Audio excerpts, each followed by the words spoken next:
In 1958, the US detonated 35 nuclear bombs in just 90 days. That's one explosion every 3 days, but it wasn't just about testing firepower. These tests exposed devastating underwater shockwaves and an electromagnetic pulse so intense it could shut down an entire power grid without killing a single person. One blast alone, Oak, released the energy of 8.9 megatons, one of the largest man-made explosions in history. And what did they discover that terrified them into silence?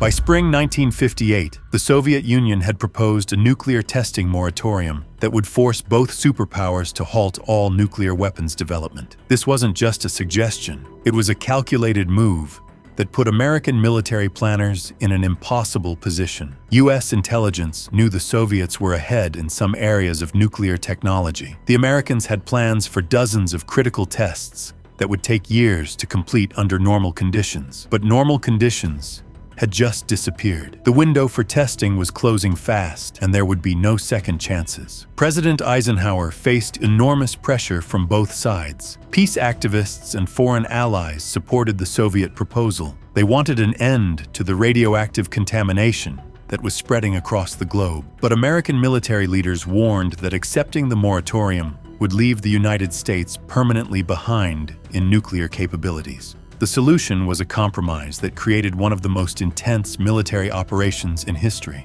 The US would conduct a massive testing series before agreeing to any moratorium. This gave American scientists just 3 months to complete research that was originally planned to take several years. Joint Task Force 7 received orders to assemble the largest nuclear testing operation ever attempted. Within weeks, 19,100 specialists and massive equipment were deployed to Bikini, Eniwetok, and Johnston atolls to carry out 3 core research goals. First, scientists needed to test new weapon designs that could give America an edge in the arms race. These included more efficient hydrogen bombs and weapons that could fit on intercontinental ballistic missiles. Second, the Navy demanded underwater tests to understand how nuclear weapons would affect naval warfare. Submarine-launched missiles were becoming crucial, but nobody knew exactly what happened when nuclear weapons exploded beneath the ocean surface. The third objective was the most ambitious. Military planners wanted to test nuclear weapons at extremely high altitudes. They suspected that exploding nuclear weapons in the upper atmosphere might create effects that could disable enemy missiles. But this was purely theoretical. No one had ever detonated a nuclear weapon at such heights before. The Pacific Proving Grounds stretched across thousands of square miles of ocean. Each site required its own fleet of ships, aircraft, and monitoring equipment. Scientists had to coordinate 35 separate nuclear explosions across this vast area while maintaining strict safety protocols and gathering precise data from each test. The 3-month deadline created problems that had never existed before. Normally, nuclear tests were spaced months apart to allow for careful analysis of results and equipment recovery. Now, tests had to happen every few days. Technical crews worked with radioactive debris from previous explosions while preparing for the next detonation. Equipment had to be designed to survive not just one nuclear blast, but the cumulative effects of dozens of explosions happening in rapid succession. With tests scheduled every few days, any storm could push back this one-shot window. Wind patterns determined fallout zones and affected the safety of personnel and nearby islands. Every delay meant fewer tests could be completed before the moratorium took effect. The pressure was enormous, but it led to the most intensive nuclear testing campaign in human history. Scientists pushed the boundaries of nuclear technology further and faster than ever before. They were about to make discoveries that nobody anticipated, findings that would change our understanding of nuclear weapons and their effects on the modern world. The first phase would take them into uncharted territory beneath the waves, where nuclear fire would meet the ocean depths in ways no one had ever imagined. The Wahoo test in open ocean and the umbrella test in Eniwetok Lagoon would reveal effects that defied all previous calculations and expectations. The Navy needed answers about underwater nuclear warfare. Submarine-launched missiles were becoming a major threat, and military planners had to know what would happen if nuclear weapons exploded beneath the ocean surface. The Wahoo test was designed to provide those answers. Scientists positioned a 9-kiloton device set at 150 meters, 490 feet. The moment of detonation created effects that shocked even the scientists who planned the test. The nuclear explosion generated a massive underwater bubble that displaced enormous amounts of water. Seconds after detonation, a spray dome shot hundreds of meters high, resembling a giant cone with steep, sloped sides. Plumes of radioactive water broke through the dome in all directions, creating a display that was both beautiful and terrifying. The base surge that followed was even more dramatic. The surge of radioactive water and debris moved like a deadly fog, extending thousands of meters in the downwind direction. The merchant ship Michael Moran, moored about 700 meters from the explosion, suffered severe damage. The blast immobilized the vessel by destroying its main and auxiliary equipment. The ship also suffered hull damage that would prove fatal to its seaworthiness. 2 weeks later, scientists conducted the umbrella test in the shallow waters of Eniwetok Lagoon.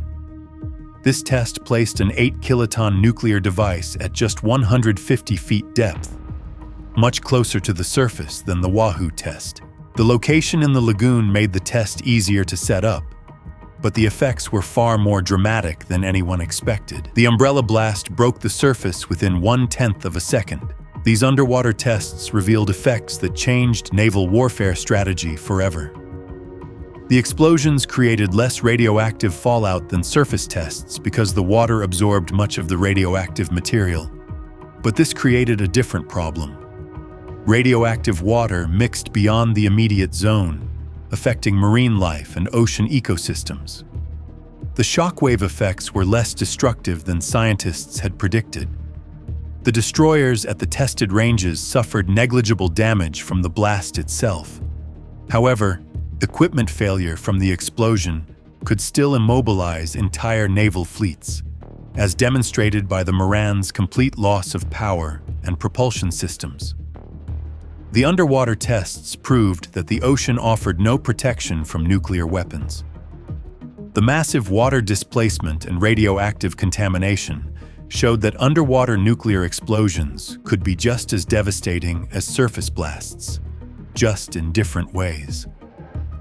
These discoveries fundamentally changed how military planners thought about naval nuclear warfare and submarine-based missile systems.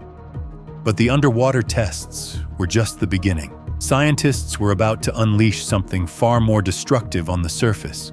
The Oak test created an explosion so massive that it obliterated its barge and everything within thousands of feet, carving a 1.75 kilometers wide crater. On June 29, 1958, scientists prepared to detonate what would become one of the largest man-made explosions in human history. The 8.9 megaton Oak shot would exceed all expectations and reveal the true scale of destruction that hydrogen bombs could unleash. The preparation for the Oak test was unlike anything attempted before. A specially built shallow draft barge carried the 6,113-pound device just above 12 feet of water. The device itself was enormous for its time, measuring 37 inches in diameter and stretching over 100 inches long. Scientists positioned the Oak device horizontally on the barge deck in Eniwetok Atoll's lagoon. The shallow water depth was chosen specifically to amplify the explosion's effects. Personnel evacuated to distances far greater than previous tests required. The predicted yield was 7.5 megatons, but military planners took no chances with an explosion of this magnitude. Ships moved to safe zones dozens of miles away from ground zero. Aircraft prepared to observe from altitudes and distances that would protect crews from the intense heat and radiation. The moment of detonation created effects that exceeded every prediction. The fireball reached temperatures of over 100 million degrees Fahrenheit, far hotter than the surface of the sun. The explosion's actual yield reached 8.9 megatons, significantly more powerful than scientists had calculated. This made the Oak test the sixth largest nuclear explosion ever conducted by the United States. The mushroom cloud rose to heights that shocked observers. The cloud climbed over 100,000 feet into the atmosphere, becoming visible from hundreds of miles away. Aircraft crews reported seeing the distinctive mushroom shape from distances that seemed impossible. The cloud's massive size dwarfed anything from previous nuclear tests, creating a sight that burned into the memory of everyone who witnessed it. The blast completely obliterated everything at the test site. The explosion created a subsurface crater that measured 5,740 feet in diameter and reached 204 feet deep. The crater was so large that it remains clearly visible on the ocean floor today, more than 65 years after the explosion. The barge, the device, and everything within thousands of feet simply ceased to exist, converted into plasma and vapor by the nuclear reaction. The blast registered like an earthquake on monitoring stations throughout the Pacific region. The explosion created tremors that traveled through the ocean floor and were detected by instruments on distant islands. The shockwave traveled through the water and air, creating pressure waves that could be measured thousands of miles from the test site. Radioactive fallout spread far beyond the planned contamination zones. The massive explosion lifted enormous amounts of coral, sand, and seawater into the atmosphere. This material became radioactive and fell back to Earth across a much wider area than scientists had predicted. Fallout reached neighboring atolls downwind, contaminating islands that would remain affected for decades. Other surface tests during Operation Hardtack showed similar destructive power. The KOA test completely destroyed entire islands, permanently changing the geography of the Pacific atolls. These explosions removed land masses that had existed for thousands of years, creating new underwater craters where islands once stood. The Oak test proved that hydrogen bombs had reached a level of destructive power that threatened global stability. Military leaders realized that weapons of this magnitude could devastate entire regions and contaminate vast areas for generations. The scale of destruction was so enormous that it pushed world leaders towards serious discussions about arms control. The test results showed that nuclear weapons had evolved beyond military tools into threats to human civilization itself. The Oak explosion demonstrated that a single weapon could cause damage equivalent to hundreds of conventional bombs from World War II. This realization began changing how politicians and military planners thought about nuclear warfare. But the most dangerous discovery was yet to come. Scientists were about to take their experiments to the very edge of space itself, where they would uncover a threat that nobody had imagined. High-altitude nuclear detonations revealed a threat that could disable entire continents without killing anyone directly. The tests, Yucca, Teak, and Orange, were designed to study missile defense, but they uncovered electromagnetic pulse effects that changed nuclear warfare forever. The first high-altitude test happened on April 28, 1958. Scientists attached a 1.7 kiloton W-25 air defense warhead to a massive helium balloon. The balloon carried the nuclear device 85 miles northeast of Eniwetok Atoll, climbing to an altitude of 26 kilometers, 85,000 feet. This was higher than any nuclear weapon had ever been detonated before. The device weighed much less than the massive bombs tested on the ground, but its small size would prove deceiving. The Yucca test was meant to study how nuclear explosions affected electronic devices. Scientists wanted to understand the electromagnetic waves that nuclear weapons produced. They placed monitoring equipment in canisters designed to survive the blast and collect data. However, balloon instruments failed, foreshadowing the need for more robust telemetry. This failure seemed like a setback, but it was actually preparing them for discoveries that would change everything. The second high-altitude test changed the game completely. On August 1st, 1958, a Redstone missile launched from Johnston Island, carrying a 3.8 megaton warhead. This was over 2,000 times more powerful than the Yucca test. The test was originally planned for Bikini Atoll, but scientists moved it to Johnston Island. They were worried that the large yield might cause retinal damage to people on nearby islands. The Teak test detonated directly over Johnston Island at an altitude of 76.2 kilometers. The explosion created the first documented high-altitude electromagnetic pulse in history. Radio communications across the Pacific Ocean went dead. Australia's radio fell silent for 9 hours, Hawaii's for 2. The electromagnetic pulse had knocked out communications across thousands of miles of ocean. The explosion was visible from Hawaii, which was 1,297 kilometers away. People could see the blast for nearly half an hour. The light show was spectacular, but the real discovery was invisible. The electromagnetic pulse had traveled through the atmosphere faster than anyone expected. It had disrupted electronics across distances that seemed impossible. 12 days later, scientists conducted the Orange test to confirm what they had discovered. Another Redstone missile carried the same 3.8 megaton yield. The device exploded over Johnston Island at 43 kilometers altitude. Orange confirmed the intense EMP that knocked out radio for hours. Cloud cover made the light dimmer, but the electromagnetic effects were just as powerful. The Orange test proved that electromagnetic pulse effects were not a fluke.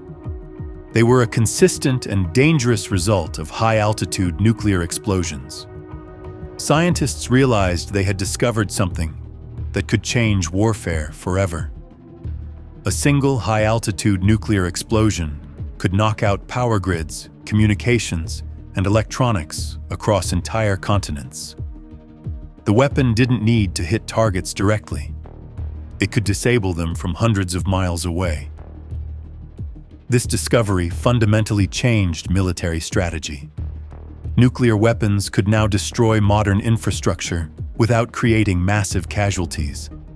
An enemy could disable a country's electrical grid, communications networks, and computer systems with just one high-altitude explosion. Cars, aircraft, and military equipment could stop working instantly across thousands of square miles. These tests revealed that an upper atmosphere blast could fry electronics across continents with no direct strike needed. The electromagnetic pulse created an entirely new category of nuclear threat that military planners had never considered. The discovery remained classified for years, while both offensive and defensive nuclear strategies had to be completely rethought. The combined revelations from Operation Hardtack. I created a sobering picture of nuclear weapons' true destructive potential that would soon force world leaders to reconsider the entire future of nuclear testing. These discoveries fundamentally changed nuclear policy worldwide. Operation Hardtack 1's unexpected revelations about EMP effects, underwater devastation, and massive surface destruction became the catalyst for the 1963 Limited Test Ban Treaty. These revelations fed into the 1963 treaty banning all but underground tests. The electromagnetic pulse discovery showed that nuclear weapons could disable entire countries without traditional destruction. The underwater tests proved that oceans offered no protection from nuclear contamination. The massive surface explosions demonstrated destructive power that threatened human civilization itself.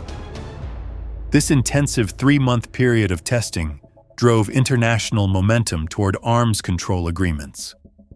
The scientific discoveries from these 35 tests continue to influence nuclear policy and defense strategy more than 65 years later. If you found these Cold War revelations surprising, consider subscribing for more deep dives into history's pivotal moments.